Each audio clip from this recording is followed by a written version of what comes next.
My name is Vera Westbrook. I'm 28 years old. 7 days before my wedding, I found out my own mother had canceled every single vendor, the flowers, the catering, the venue, and told my fiancé that I was damaged goods, and he was making the biggest mistake of his life. On our wedding day, 200 guests arrived to an empty lot. But my maid of honor had seen this coming 6 months ago. What she planned, and what my mother walked into, changed everything. Before we begin, if you enjoy this story, please take a moment to like and subscribe, but only if you truly feel it. And tell me in the comments, what time is it where you are right now? Now, let me take you back to 8 months ago, the night Nathan got down on one knee in our kitchen, and the phone call from my mother that came 11 minutes later. Nathan proposes on a Tuesday evening. No fancy restaurant, no ring hidden in dessert. He just stands in our tiny kitchen in Ridge Hill, Georgia, holding a ring he saved 7 months for, and says, "I don't have a speech. I just know I want every morning to start with you." I say yes before he finishes the sentence. We sit on the kitchen floor afterward, my back against the cabinets, his arm around my shoulder, and I keep turning my hand under the light, watching the small diamond catch it. For 11 minutes, the world is exactly right. Then my phone rings. Mom. I pick up, still smiling. Mom. But Nathan just... Where are you having it? No congratulations, no gasp, no, "Oh, honey." The wedding, she says. Where's the venue? I need to know now. I glance at Nathan. He tilts his head, listening. We haven't decided anything yet, Mom. He literally just... Well, you need to start deciding. These things book out a year in advance. I'll handle the calls. I should explain something. My whole life, every decision I've ever made has passed through my mother first. Which college? Like which major? Which apartment? When my father died, I was 19. She pulled me close at the funeral and whispered, "It's just us now. You're all I have." And from that day, saying no to her felt like abandoning a widow. So when I tell her we want to plan it ourselves, she goes quiet. 4 seconds. I count them. Fine, she says. I understand. You don't need me anymore. My chest tightens. The old guilt, the one she installed like software when I was a child, boots up instantly. No, Mom. Of course I need you. I want you to help. I hear her exhale, satisfied. Nathan watches me from across the kitchen. He doesn't say anything, but his jaw shifts, just slightly, the way it does when he's holding something back. I didn't know it then, but that phone call was the first move in a game my mother had been waiting to play. 3 months after the engagement, my mother has taken over everything. It happens gradually, the way water rises in a basement. By the time you notice, now it's already at your ankles. First, she offers to make a few calls to vendors because I'm busy teaching 3rd grade. Then she starts showing up to tastings without telling me. Then she changes my contact info on the florist's account to her own number. I wanted wildflowers, sunflowers, lavender, baby's breath, loose and messy and alive. My mother orders white roses. For elegance, she says. You'll thank me. I wanted BBQ, pulled pork, cornbread. Can't serve barbecue at a wedding. Vera can't serve barbecue at a wedding, Vera. People will talk. I wanted the seating chart to put Nathan's family up front. She rearranges it so her friends fill the first 4 rows. When I push back, gently, the only way I know how, she cries. Right there in our living room, dabbing her eyes with a tissue she already had in her hand. I'm just trying to make this beautiful for you. Your father would have wanted it this way. And I fold. Every time.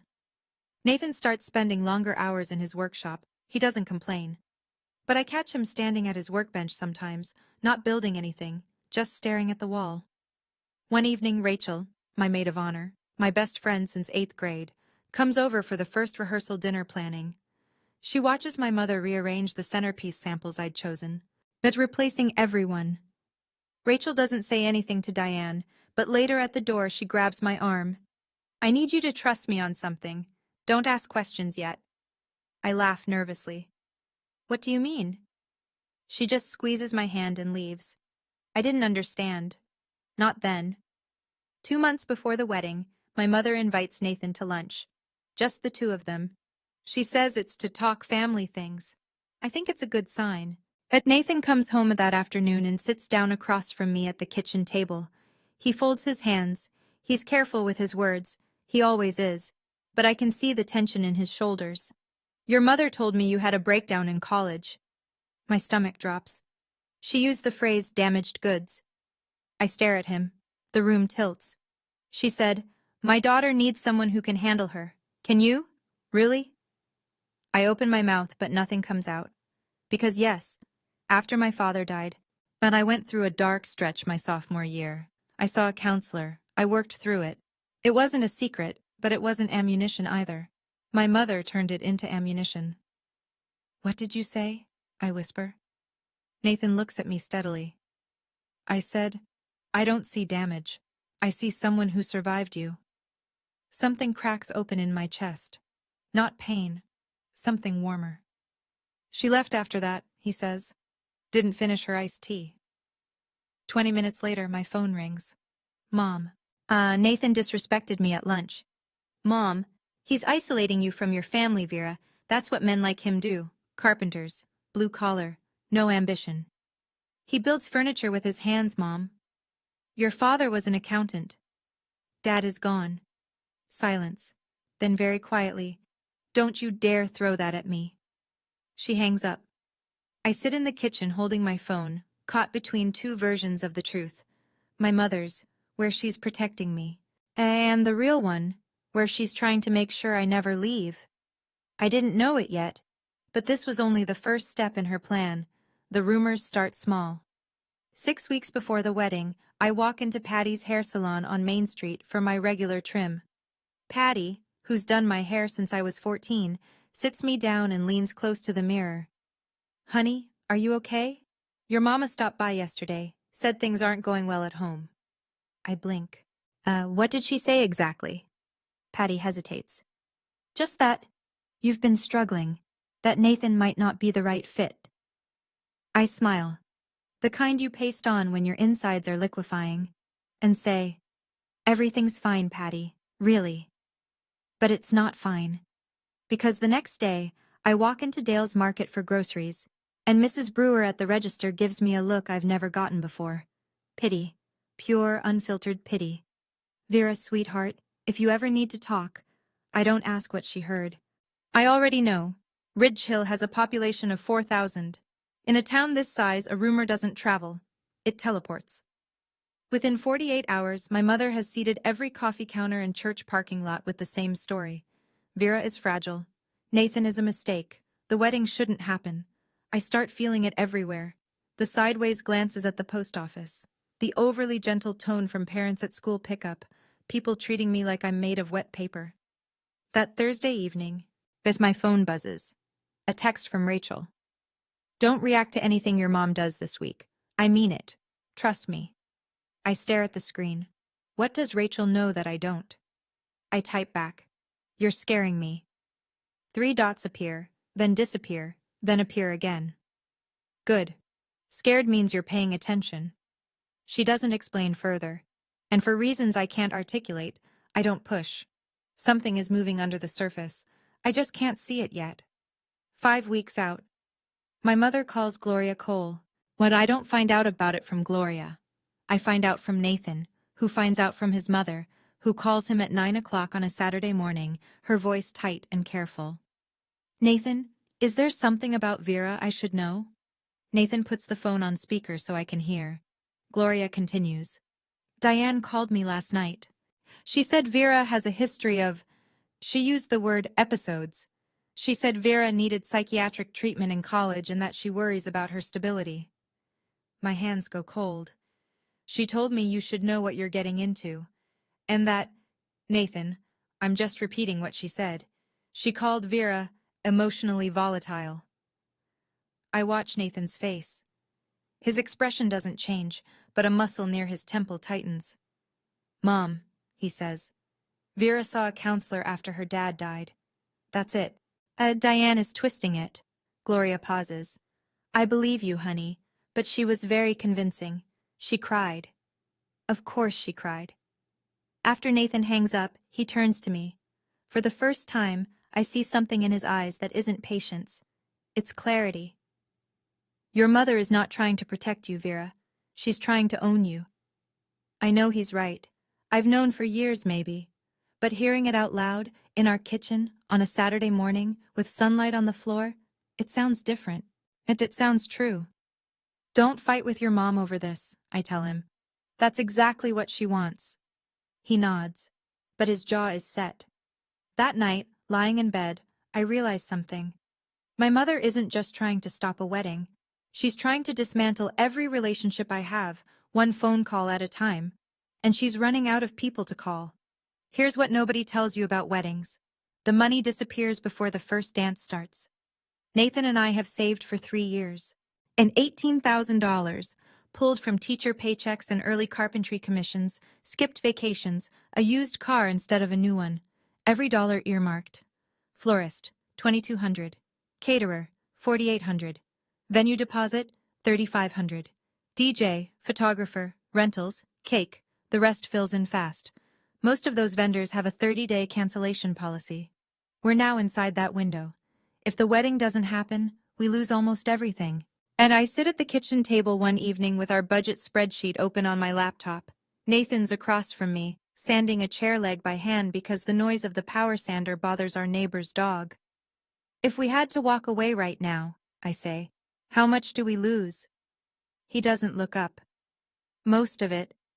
We can't afford to lose most of it. I know. $18,000. 3 years of packing lunch instead of buying it. 3 years of Nathan working weekends.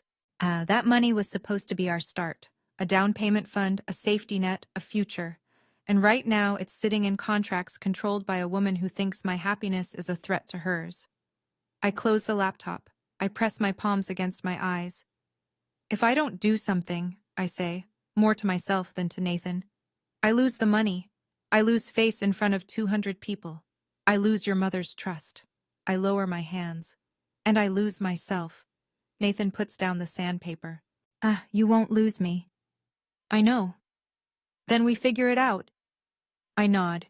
But sitting there, in the quiet of our kitchen, I think, this is the bottom. This is as bad as it gets. I was wrong. 7 days before the wedding. A Monday. I'm grading papers at my desk during lunch when I decide to call the florist. Just a quick confirmation. Routine. The phone rings twice. Magnolia Florals, this is Dawn.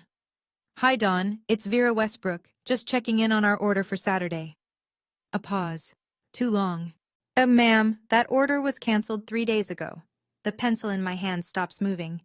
Excuse me? Your mother called. She said the wedding was off. I hang up. My fingers are shaking, but I dial the caterer. Ms. Westbrook, yes, we received the cancellation Thursday. Your mother said... I hang up again. I call the venue. I'm sorry, Ms. Westbrook. Mrs. Diane Westbrook called and canceled the reservation. She said the family had decided... I don't let her finish. I sit at my desk. It's staring at my phone, and I feel the ground beneath me dissolve. Not crack. Dissolve. Like sand under a wave. I call my mother. She picks up on the first ring, as if she's been waiting. Mom, you canceled my wedding. I canceled a mistake. That was not your decision. Everything about you is my decision, Vera. I grip the edge of my desk. I raised you, she says, her voice flat and even. I fed you. I buried your father alone. This wedding? Yo, it's mine to give or take. Something shifts inside me. Not anger, not yet. Something colder. Something that has been sleeping for 28 years and just opened its eyes. No, I say. It isn't. I hang up. My hands are still shaking, but my voice was steady. And that surprises me more than anything my mother just said. The room is very quiet. 22 third graders are at recess, and I'm sitting alone with the wreckage. I don't remember driving home, and I remember the kitchen floor, the cold of the tile through my dress, the way the afternoon light made a rectangle on the wall that moved so slowly it felt like time had thickened. I'm not crying. That's the strange part. I'm just sitting there, my back against the dishwasher, my bag still on my shoulder, staring at nothing. Nathan finds me like that when he comes in from the workshop, sawdust on his forearms. He looks at me and doesn't ask what happened. Yet he just sits down next to me on the floor, close enough that our shoulders touch. 10 minutes pass, maybe 15. The refrigerator hums. She canceled everything, I say finally. Every vendor, all of them. He doesn't flinch. When? 3 days ago, behind my back. His hand finds mine. His palm is rough and warm. She told me this morning it was hers to give or take, I say. The wedding, our wedding, she said it belongs to her. Nathan is quiet for a moment. Yes then, we'll figure this out. 7 days, Nathan. No florist, no caterer, no venue, no money for replacements. I know. My mother wants me to fail. The sentence sits in the room like a living thing. The first time I've ever said it out loud. Nathan pulls out his phone. I'm calling Rachel. He dials. Rachel picks up. Nathan gives her the short version. Vendors cancelled. Diane responsible. 7 days. Rachel listens. I can hear the silence on her end. Not the silence of shock. Hook call. Nathan and I look at each other. Call. Nathan and I look at each other. Don't call any vendor, Rachel says. Don't call your mother. I need 48 hours. That same night, after I've fallen into something that isn't quite sleep on the couch, Nathan's phone rings. He's in the kitchen. I hear him answer, hear his voice drop low. I don't move. Later, much later, he tells me what happened, as my mother called him at 10:47 p.m. She had a breakdown in college. Did she tell you the full story? Nathan says nothing. She couldn't get out of bed for 3 weeks. She missed finals. I had to fly up and bring her home. Still nothing. She can't handle stress, Nathan. She'll fall apart. You'll be the one picking up the pieces. He lets her talk. Walk away now, she says. Save yourself. You seem like a decent man. Don't let her ruin your life. Nathan reaches across the counter and taps a button on his phone. Record. Georgia is a one-party consent state. He knows this because his buddy Marcus told him once after a contractor tried to cheat him on a job. Is that everything, Diane? He says calmly. I'm trying to help you. Noted. He hangs up. He saves the file. He doesn't tell me that night. He can see I'm barely holding together, and one more blow might crack the foundation. The next morning, he drives to Rachel's apartment before work. He hands her his phone, the recording queued up. Rachel listens. Her face doesn't change. When it ends, she looks at Nathan and says, This is exactly what I needed. Nathan asks, What are you planning, Rachel? She taps the phone against her palm. Insurance. He waits. The kind your mother-in-law can't cancel. She doesn't elaborate. And Nathan, because he's Nathan, trusts her the same way I do. Completely. And Rachel told me to wait 48 hours. Those were the longest 48 hours of my life. But I didn't know yet that she had been preparing for this moment for 6 months. 5 days before the wedding. Rachel shows up at our door carrying a manila folder thick enough to prop open a window. She sits at our kitchen table, the same table where Nathan proposed, where I learned about the cancellations, where every turning point of this year has happened, and opens the folder. I need to tell you something, she says, and I need you to let me finish before you react. I nod. The day your mom volunteered to handle the wedding, 6 months ago, I started making backup plans. I stare at her. 6 months? Do you remember your college graduation? I do. My mother arrived 40 minutes late, started an argument with my roommate's parents over parking, and spent the reception telling everyone that my education degree was a waste, and I should have gone into business. I cried in the bathroom. Rachel held my hair back. I made a promise to myself that day, Rachel says. She would never ruin another milestone for you. She pulls out a printed contract. Elmwood Garden Estate, a private garden property 12 minutes from downtown Ridge Hill, owned by a woman named June Whitfield, a friend of Rachel's from event planning. There the contract is signed, Rachel's name, dated 6 months ago, a $2,000 deposit, Rachel's own money. You spent your own money? My voice cracks. You'd do the same for me. I look at the date on the contract, 6 months. She started this the same week my mother took over the vendor calls. Rachel saw it coming before I did, before anyone did. Nathan leans against the counter, arms crossed. He's staring at Rachel like she just walked through a wall. I didn't do this because I hate your mother, Rachel says. I did this because I love you. I don't have words. I just have tears. And for the first time in months, they're not the sad kind. Rachel flips through the folder like a general briefing a war room. Florist, Sandy's Blooms, out of Cartersville. Wildflowers, sunflowers, lavender. She looks at me. Exactly what you originally wanted. I press my hand over my mouth. Caterer. Big Jim's Smokehouse. Pulled pork, cornbread, brisket, sweet tea in mason jars. Nathan lets out a short laugh, the first one I've heard from him in weeks. DJ is my friend Marcus, photographer, my coworker Lena. She shoots weddings on the side. Total backup cost, 6,500. I've covered it. You pay me back whenever. I shake my head. Rachel, that's not negotiable. She moves on. Guest list. I pulled the original list you shared with me when you first got engaged, before your mother took over communications. At 200 names, phone numbers, emails. I have a separate contact database for every single one. She explains the plan. The morning of the wedding, she'll send a mass text and make personal calls to the 15 most important guests. Nathan's family, my Uncle Tom, closest friends. The message? Venue has been upgraded, new address, arrive by 3 p.m. She'll frame it as a surprise. And my mother? I ask. Rachel meets my eyes. She gets the original address. Only the original address. The room goes quiet. I also called someone else, Rachel says, her voice careful now. Maggie Coulter, WRDG-TV. The news? Local interest piece. Best friend saves wedding, a community love story. Maggie doesn't know the details about your mom. She just knows it's a feel-good segment. I hesitate. A camera crew feels like a step I can't take back. Rachel reads my face. You don't have to decide now. But Vera, your mother put this on Facebook. She made it public first. This is just the truth catching up. Part of me feels guilty. The other part, the part my mother had been silencing for 28 years, feels something I haven't felt in a long time. Relief. I don't sleep that night. I lie in bed, Nathan breathing slow and steady beside me, and I run the film of my life backward. Every birthday my mother made about herself, the year she announced her hip surgery at my sweet 16, every achievement she diminished. Teaching is nice, but it's not a career. Every boyfriend she drove away before Nathan, calling each one not good enough until I believed I was the problem. And my father.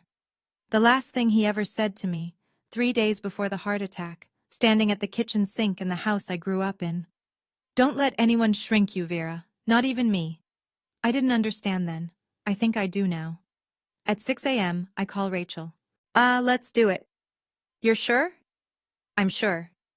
Good. I'll activate everything today. I hang up and make one more call. Uncle Tom, my father's younger brother. Retired Army, manages a warehouse in the next town over. He's been in my life since birth, but keeps his distance from my mother's orbit. Smart man. Uncle Tom, I need to ask you something. Shoot. Will you walk me down the aisle? The line goes quiet. I hear him clear his throat. When he speaks, his voice is rough. Your daddy would be so proud, Vera. I press the phone to my chest after we hang up. I sit on the edge of the bed and breathe. Here is what I do not do. I do not call my mother. I do not explain. I do not beg. I do not negotiate. For the first time in 28 years, I choose silence. Not the silence of submission. The silence of someone who has finally decided. 4 days until the wedding, and my mother still thinks she's won. I've thought about it a lot since then. Why my mother did what she did. Was it hate? Was it fear? Was it something broken inside her that couldn't stand to see me whole? I still don't have a perfect answer, but I'm curious. If you found out your own mother had canceled your entire wedding, what would you do? Would you confront her? Would you go silent like I did? Would you do something else entirely? Tell me in the comments. I'd really like to know. And now, back to 4 days before the wedding. 4 days before the wedding. A Thursday. I'm standing in the hallway outside my classroom at Ridge Hill Elementary, refilling my water bottle at the fountain, when I hear her voice. Not on the phone this time. In person. In my building. I'm here to check on my daughter. I look up. My mother is standing at the end of the hallway, speaking to the front desk volunteer loud enough for every open classroom door to hear. She's been unstable. I'm worried she'll have another episode. Mrs. Patterson, the 5th grade teacher, steps into her doorway. Mr. Gaines, the custodian, freezes mid-sweep. 2 parents waiting for a pickup conference turn to stare. My face goes white. I can feel it drain. blood leaving like someone pulled a plug. I walk toward her. Steady steps. My sneakers squeak on the linoleum. Mom, this is my workplace. Please leave. She pivots to face me, and her expression shifts. Hurt, wounded, trembling chin. It gently but firmly. Ma'am, I'll need to gently but firmly. Ma'am, I'll need to ask you to step outside. My mother looks around the hallway, at the staring faces, the half-open doors, and squares her shoulders. You'll see, she says, walking toward the exit.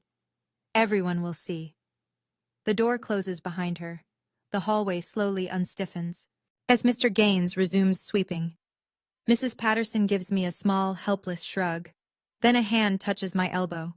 Mrs. Daniels, 62, taught at this school for 30 years, reading glasses on a beaded chain. She leans close. Honey, my mother was the same. Don't let her win. 5 words from a near stranger. And they hold me up for the rest of the day. 2 days before the wedding, or a rehearsal dinner at Gloria Cole's house, a cozy ranch-style home with a wraparound porch and string lights Nathan hung last summer. About 30 people, Nathan's family, a few close friends, Rachel, Uncle Tom, fried chicken, potato salad, Gloria's famous sweet potato pie. The mood is warm, nervous, hopeful. My mother was not invited. She comes anyway. I hear her car door at 7:15 p.m. She walks up the porch steps carrying a bottle of wine and a smile that doesn't reach her eyes. Gay Gloria opens the door, startled. Diane, we weren't expecting.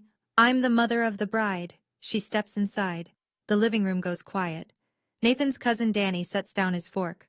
Uncle Tom straightens in his chair by the window. My mother pours herself a glass of wine, her own bottle, and raises it. I'd like to make a toast. Nobody stops her. That's how she operates. She counts on politeness. I just hope Nathan knows what he's signing up for. A murmur. This marriage lasts longer than her. This marriage lasts longer than her attention span. The room is a held breath. Gloria stands. Her voice is iron-wrapped in velvet. Diane, that's enough. My mother takes a sip, sets the glass down, looks around the room at 30 faces staring back at her. I said what I said. She walks out. The screen door slaps shut behind her. Silence. Then Nathan's hand finds mine under the table. He squeezes. I squeeze back. Gloria crosses the room and bends down next to my chair. Her eyes are wet. She whispers, I'm sorry I ever doubted you. And then, quieter, you are welcome in this family, Vera. Always. One day before the wedding, Friday evening, I'm folding napkins at Rachel's apartment. She insisted I stay the night so Diane can't reach me, when my phone buzzes. A screenshot from my coworker Jenny. As it's a Facebook post, my mother's account. Please pray for my daughter. She's rushing into a marriage against medical advice. I've done everything I can. A mother's heart is broken. Against medical advice. I read it 3 times. Each time the words rearranged themselves into something uglier. There is no medical advice. There is no doctor who said don't get married. My mother invented a medical crisis and posted it to 800 people in a town where everyone knows everyone's middle name. My hands are shaking. Rachel looks over, reads the screenshot, and her expression doesn't change. She's past shock. She's in operational mode. I saw it 20 minutes ago, she says. 800 people, Rachel. I know. She's telling the whole town I'm mentally ill. Rachel takes the phone from my hand. Not roughly, like a nurse removing something that's hurting a patient.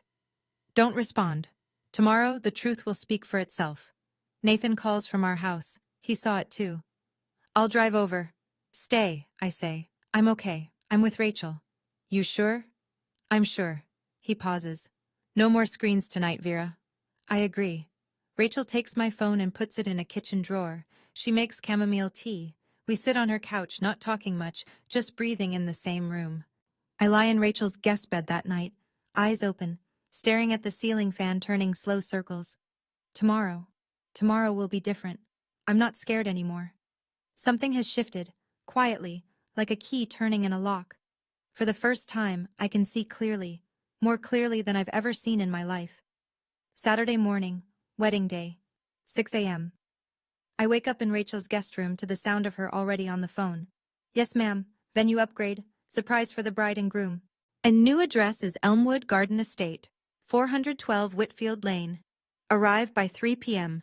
Don't go to the original address. She's pacing her living room in sweatpants and a headset, a printed spreadsheet in her hand with 200 names, each one highlighted in yellow, green, or red. Yellow, mass text sent. Green, confirmed.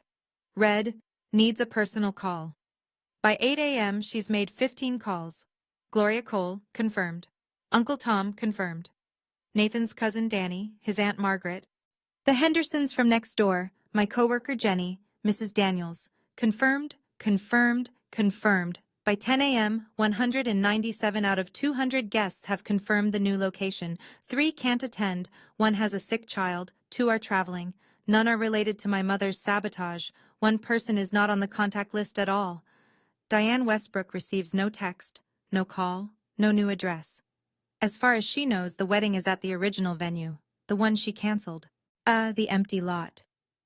At noon, I put on my dress in Rachel's bedroom. It's simple. Ivory, tea-length, lace sleeves. I bought it at a consignment shop in Atlanta. $60. My mother called it second-hand embarrassment. I call it mine. Uncle Tom arrives at 1:30 p.m. He's wearing a gray suit, polished shoes, eyes already red. He sees me and stops in the doorway. Lord Vera, you look like your daddy on his wedding day, stubborn and beautiful. Rachel checks her watch, checks her list. Looks at me. Ready? I smooth my dress. I take a breath. I've been ready for 28 years. For the first time, my wedding feels like mine. Elmwood Garden Estate sits at the end of a gravel lane lined with pecan trees. There's a white wooden gate, open wide. Beyond it, a rolling lawn edged with wildflower beds. Sunflowers, lavender, baby's breath. The flowers I chose, the flowers my mother erased. Rachel brought them back. Fairy lights are strung between 2 ancient live oaks, as swaying just enough to make the light shimmer. Wooden chairs line a center aisle, chairs Nathan built himself over the last year, 1 every weekend, stacked in his workshop, where I thought he was just staying busy. He was building our wedding without me knowing. The BBQ pit is already going. Big Jim himself, in his denim apron, tends the smoker. Pulled pork, cornbread, sweet tea in mason jars, just like I dreamed. Guests start arriving at 2:30. They step through the gate and stop. And almost every one of them stops. Some press their hands to their chests. Some laugh in disbelief. Mrs. Henderson whispers to her husband, "This is better than the original." Gloria Cole walks in, sees the wildflowers, sees the hand-built chairs, sees the fairy lights catching the Georgia afternoon sun. She finds me near the garden trellis and wraps her arms around me. Tight, real. This is what your wedding was always supposed to look like. Maggie Coulter from WRDG-TV arrives quietly with her cameraman. They set up off to the side. Unobtrusive, professional. Rachel briefs them. A heartwarming story about friendship and community. That's all they need to know for now. Old Mrs. Freeman, my neighbor since childhood, 81 years old, Sunday hat and all, finds me and takes both my hands. Your daddy is watching, sweetheart. I know it. I believe her. 200 chairs, 197 guests, and the only person missing is the one who tried to make sure none of this would exist. 3 o'clock. The afternoon light turns gold. Uncle Tom takes my arm at the end of the aisle. His grip is firm, military firm, but his hand is trembling. Slow steps, he murmurs. Make it count. The music starts. Not a grand orchestral piece, just a guitar. Rachel's friend Caleb sitting on a stool under the live oak, and playing a finger-picked version of the song Nathan and I danced to on our first date in his workshop, sawdust still on the floor. I step forward. 200 faces turn. Some are smiling. Some are already crying. Gloria Cole holds a tissue to her nose. Mrs. Daniels nods at me from the 3rd row. Small, steady, certain. Nathan stands at the end of the aisle. His hands are clasped in front of him. His eyes are red and he's not hiding it. He's never hidden anything from me. As Uncle Tom delivers me to Nathan, shakes his hand and says, "Take care of her, or answer to me." Nathan nods. "Yes, sir." The officiant, Nathan's college friend David, ordained online last month specifically for this, keeps it simple. Short readings, no sermon, then the vows. Nathan goes first. His voice breaks once, on the word home. My turn. I don't read from a card. I look at him and say what I've been holding for months. I choose you. Not because I need to be saved, but because I finally know I deserve to be loved without conditions. The garden goes quiet, even the birds, it seems. I don't need permission to be happy. Not from anyone. Not anymore. Nathan's hand finds mine. The officiant pronounces us married. We kiss under the live oaks, and the fairy lights sway, and 197 people rise to their feet. The sound of their applause fills the garden like a wave, and somewhere, 12 minutes away, an empty lot waits in silence. And 3:15 p.m., 12 minutes away. I learn the details later, pieced together from Uncle Tom, from the security guard, from Maggie Coulter's footage. My mother drives to the original venue at 3:15. She parks her silver sedan, the one she always keeps spotless because appearances matter, and steps out in a navy blue dress and pearl earrings. She's not dressed for grief. She's dressed for victory. She walks toward the lot. It's empty. No tent, no chairs, no flowers, no caterer. Cancelled vendors, the empty venue. Her cancelled vendors, the empty venue. Her daughter's dream, erased. In her mind, the story ends here, with Vera humiliated, crawling back, needing Mama again. Then she looks around. No cars, no guests arriving, no confused relatives milling about, no one weeping on their phone, no one at all. The smile fades. And she pulls out her phone and calls me.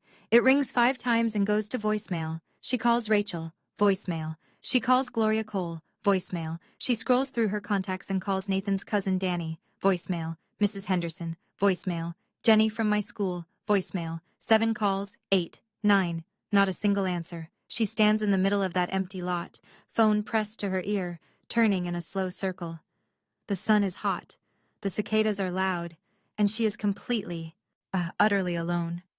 I try to imagine what that moment felt like for her, the exact second she understood, the second the smile dropped and the realization landed like a stone in still water. She came to watch me break. Instead, she stood in an empty field, calling number after number, and no one answered. Someone answers eventually.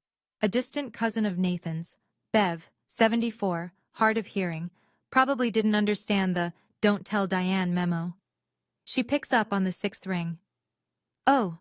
Diane, didn't you get the message? Wedding's at Elmwood Garden now. Pretty place out on Whitfield Lane. My mother hangs up without saying goodbye. 25 minutes later, she must have broken every speed limit in Ridge Hill. Her silver sedan crunches up the gravel lane at Elmwood Garden Estate.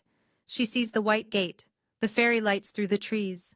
She hears the music, the laughter, the clinking of glasses, and the smoky sweetness of barbecue drifting through the Georgia air.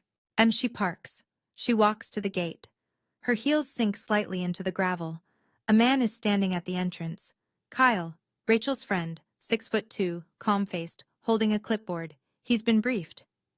Good afternoon, ma'am. May I see your invitation? My mother straightens. I'm the mother of the bride. Kyle looks down at his list. He scans it carefully, top to bottom. He looks up. I'm sorry, ma'am. Your name isn't on the guest list. My mother stares at him. Her mouth opens, and then closes. There must be a mistake. No mistake, ma'am. I've checked twice. Through the gate she can see the chairs, the wildflowers, the mason jars, the guests laughing. She can see the back of my dress. She can see Nathan's arm around my waist. Everything she tried to destroy is right there, alive and whole and glowing. And there is a gate between her and it, and a man with a clipboard, and her name, nowhere on the list. I understand this is difficult, Kyle says gently, but I can only allow listed guests. For the first time in her life, my mother is on the outside of a door she can't open. And the key is not in her hands. She doesn't leave quietly. I piece this together from Maggie Coulter's footage, which I watch only once, 2 weeks later, and never again. My mother's voice rises, first measured, then sharp, then raw. This is my daughter's wedding. I am her mother. Kyle doesn't move. He keeps his hands clasped in front of him, and his expression neutral. He's been trained for this. Rachel thought of everything. Ma'am, I understand, but I'm not authorized to. Authorized. I gave birth to her. Several guests near the gate turn their heads. Nathan's Aunt Margaret whispers something to the person next to her. Mrs. Henderson shakes her head slowly. My mother sees the faces looking at her, not with sympathy, not with confusion, with recognition.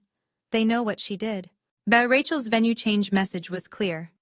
Due to unforeseen vendor cancellations by a family member, the wedding location has been moved. Everyone knows who that family member is. Then my mother sees the camera. Maggie Coulter and her cameraman have moved toward the gate, not aggressively, just doing their job. The red light is on. My mother freezes. The tears, the ones she can summon on command, stop. She looks at the lens the way a deer looks at headlights. For one long moment. Till she stands there, the mask cracking. Not the grieving mother, not the protective parent, just a woman in a navy dress who bet everything on control and lost. She turns around, walks to her car, opens the door, gets in, drives away. She doesn't look back. Inside the garden, I'm dancing. Nathan leads me through a clumsy two-step on the grass, while Caleb plays guitar and the fairy lights turn on as the sun dips. I don't know my mother came. I don't know she left. But Rachel stands near the dessert table, watching the gate. She sees the silver sedan disappear down the gravel road. She picks up her glass of sweet tea, takes a sip, and walks back to the dance floor. No triumph, no gloating, just peace. She came, Rachel tells me days later. She left. You didn't miss anything. The rest of the evening is the kind of ordinary I've been starving for. Paper plates loaded with pulled pork, sweet tea refilled 3 times, Nathan's 7-year-old nephew, Tom Brady, chasing fireflies across the lawn while his grandmother yells at him to watch the flower beds. We cut the cake, 2 tiers, buttercream frosting, a small cluster of wildflowers on top. I made the topper myself, 2 tiny wooden figures Nathan carved last month. He thought I didn't notice the wood shavings on his workbench. I noticed. Gloria stands up to speak. She's not a woman who enjoys public attention, so when she clears her throat and the garden goes quiet, it means something. I'm not a speech person, she says, but I want to say this. Welcome to the family, Vera, for real this time. A few people laugh, a few people cry. I do both. Uncle Tom goes next. He holds his glass steady, but his voice wavers. My brother always said Vera would find her way. He pauses, swallows. He was right.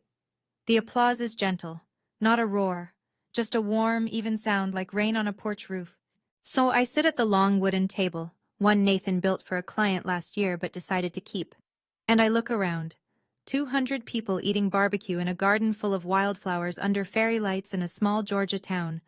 Nobody is performing. Nobody is managing appearances. Nobody is watching to see if I'll crack.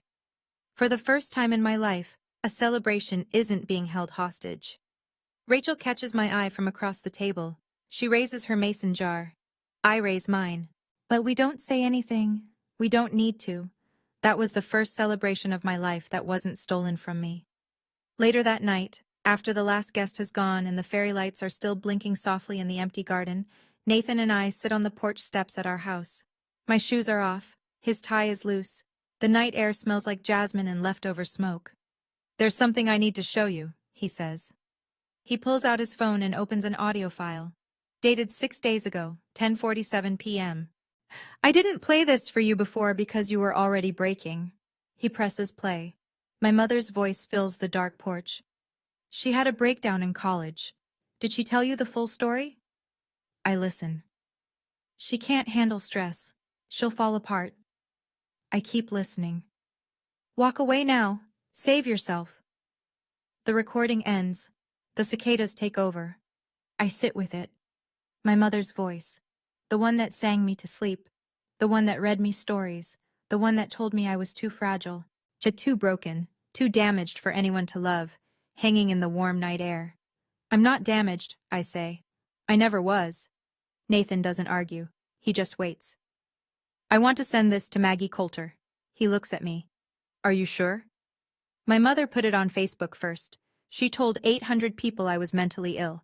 She told the whole town my marriage was a mistake. I fold my hands. I'm not putting her on blast. Oh, I'm just letting people hear her real voice. Okay. And the vendor cancellations, the emails, the voicemails where she pretended to be me, Rachel has all of those. Nathan nods. This isn't revenge, I say, as much to myself as to him. This is just the truth, without her editing it. He puts his arm around me. The porch light flickers. Somewhere down the road a dog barks twice and stops. I'm not doing this to hurt her. I'm doing this so she can never rewrite the story. The next morning, Sunday, I sit at the kitchen table with a blank sheet of paper and a pen. Not an email, not a text, a letter. Handwritten. Because some things should cost effort. I write 3 drafts before I get it right. The first is too angry. The second is too kind. The third is honest. Mom, I love you. I need you to know that first, because the rest of this letter will be hard to read. You canceled my wedding. You told my fiancé I was damaged goods. You told the town I was mentally ill. You told his mother I was unstable. You came to my workplace and implied I was having a breakdown in front of my colleagues.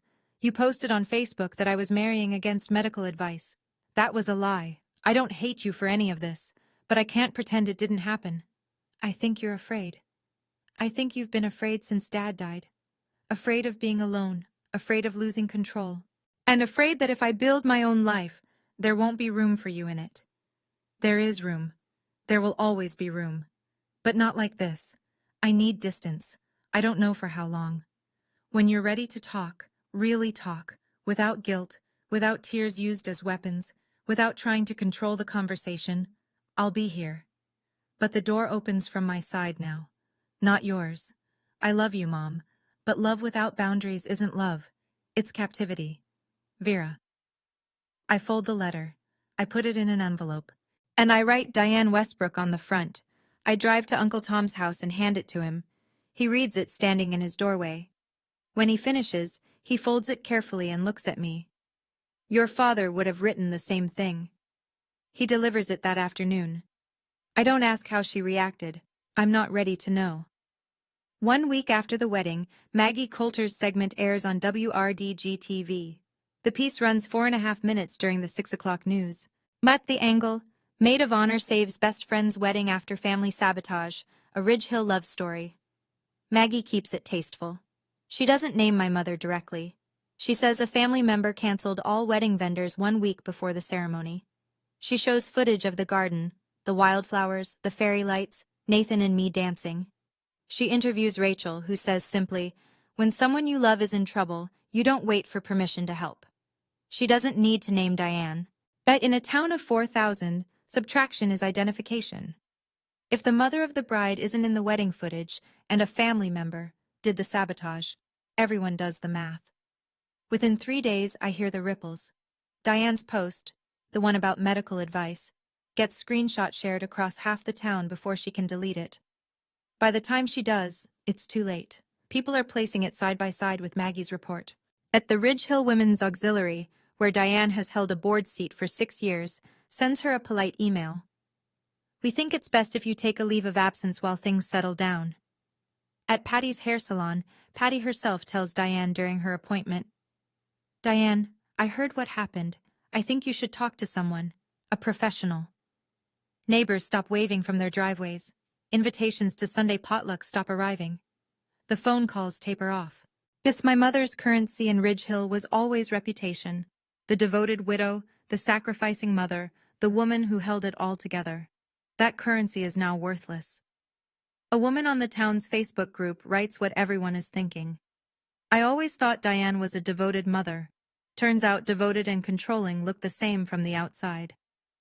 I hear about the next part from Uncle Tom, who checks on my mother because, despite everything, she's still his late brother's wife. And Tom is the kind of man who doesn't abandon people even when they've earned it. Diane calls him on a Wednesday night, 2 weeks after the wedding. She's crying. They turned my daughter against me. Tom doesn't sugarcoat it. Nobody turned her, Diane. You pushed her. She's my child. I have a right. You have a right to love her. You don't have a right to own her. She hangs up on him, calls back 20 minutes later, calmer, trying a different angle. Rachel manipulated the whole thing. She poisoned Vera against me. Rachel saved a wedding you tried to destroy. Silence. Tom tells me she calls a few of her old friends from the women's auxiliary. She tells them she's been pushed out by her daughter and her daughter's controlling best friend. The narrative is familiar. Diane, the victim. Diane, the misunderstood martyr. But this time, nobody buys it. Everyone saw the Facebook post. Everyone watched Maggie's report. Us need help. Real help, not sympathy. Tom need help. Real help, not sympathy. Tom drives by Diane's house one evening and sees the lights on in the kitchen. Through the window, she's sitting alone at the table, looking at an old photo album. Her wedding album, her and my father. Young, smiling, unbroken. He tells me this carefully, like he's not sure I want to hear it. I listen. I hope she gets help, I say. I mean it. Not because I've forgiven her, because I know what it looks like when someone is drowning and too proud to call for a life vest. I tell Tom, if she agrees to see a therapist, I'll go to one session of family counseling with her. One. That's my offer. It's not forgiveness. It's a condition. And it's the most generous thing I can give right now. The money sorts itself out, mostly. But Nathan and I contact the original vendors, the ones my mother canceled by impersonating me. We bring the receipts. The emails where Diane signed as Vera Westbrook. The voicemails where she used my name. The florist and the caterer both review the evidence and agree. We didn't authorize the cancellation. Dawn at Magnolia Florals refunds $2,200. The caterer returns $4,800.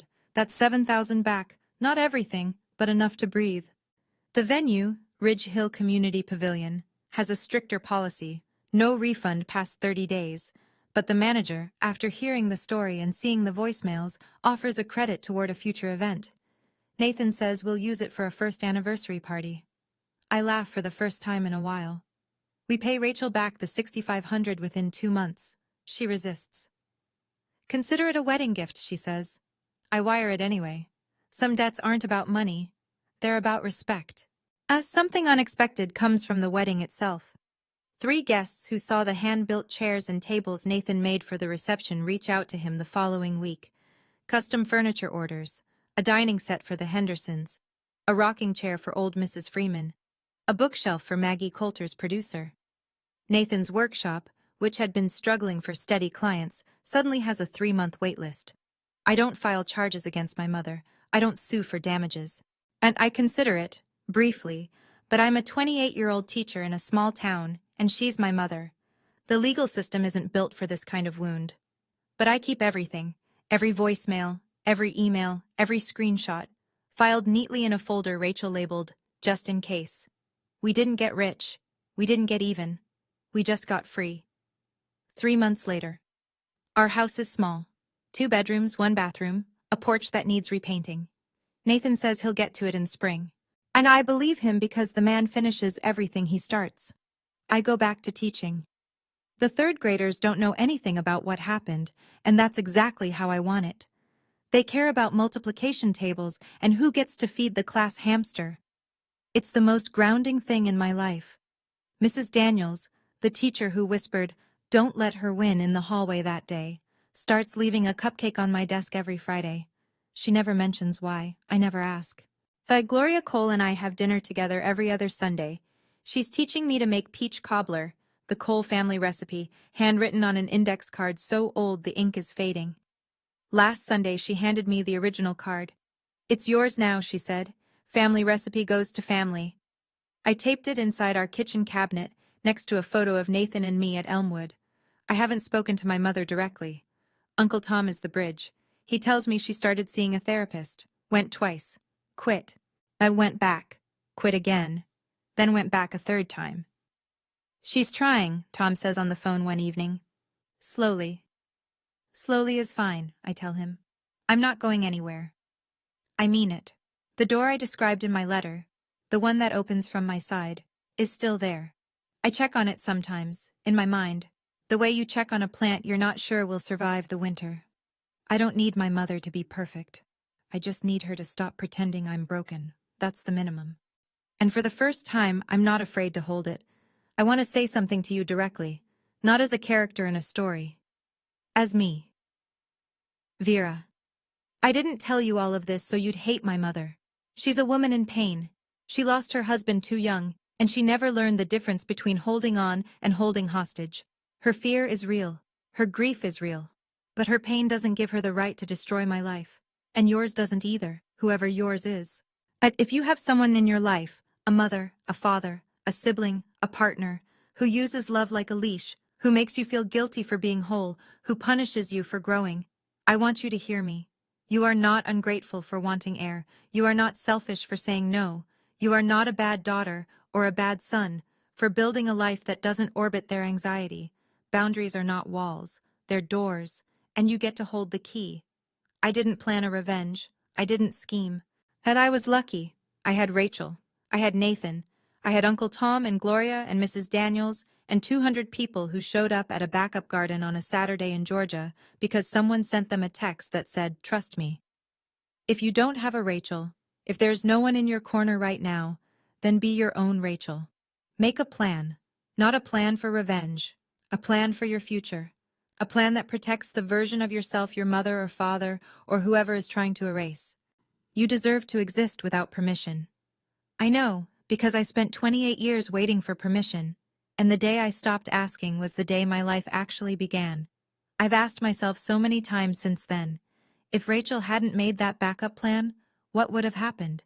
Would I have been strong enough to stand on my own? Honestly, I'm not sure. So I want to ask you, do you have a Rachel in your life? Someone who protects you before you even know you need protecting? Or are you someone's Rachel, the one holding the backup plan together while they fall apart? Tell me in the comments. I'd really love to hear your story. Now, let me tell you how this ends. 6 months after the wedding. I come home from school on a Tuesday afternoon. There's a piece of mail on the porch. Not in the mailbox, on the porch. Hand-delivered. A cream-colored envelope with no return address, my name written in handwriting I'd recognize in the dark. As I open it, standing in the doorway, no letter inside, no words, just a single pressed wildflower. A black-eyed Susan, flattened and dried between two sheets of wax paper. I hold it for a long time. A wildflower. The flower I chose for my wedding. The flower my mother replaced with white roses. The flower Rachel brought back. I don't know if it's an apology. I don't know if it's a goodbye. I don't know if she pressed it from her own garden or bought it somewhere or picked it from the roadside ditch out on Route 12 where black-eyed Susans grow wild every summer. I don't call her. I'm not ready. Maybe she's not ready either. I carry the flower inside and place it on the bookshelf, leaning against our wedding photo. Nathan and me under the live oaks, fairy lights in the background, wildflowers everywhere. My mother didn't say anything. And maybe that's the kindest thing she's done in years. Nathan comes in from the workshop, sawdust on his forearms. He sees me standing at the bookshelf. "You okay?" "Yeah." I turn around. "I'm good." Through the kitchen window, the late afternoon sun pours across the backyard. I can hear the rhythm of Nathan's table saw starting up again, the neighbor's dog barking, a mockingbird somewhere in the pecan tree. My name is Vera Westbrook Cole. I'm 29 now, and for the first time, my life is mine. Thank you for staying with me until the very end. If this story touched something in you, please hit like and subscribe. Not because I asked, but because you want to hear more stories like this one. Down in the description, I've linked another story I think you'll connect with. About a woman whose in-laws shut her out for 5 years, until one Thanksgiving dinner changed everything. It's a good one, and wherever you are right now, whatever your version of Ridge Hill looks like, I hope you find your Elmwood garden. See you in the next one.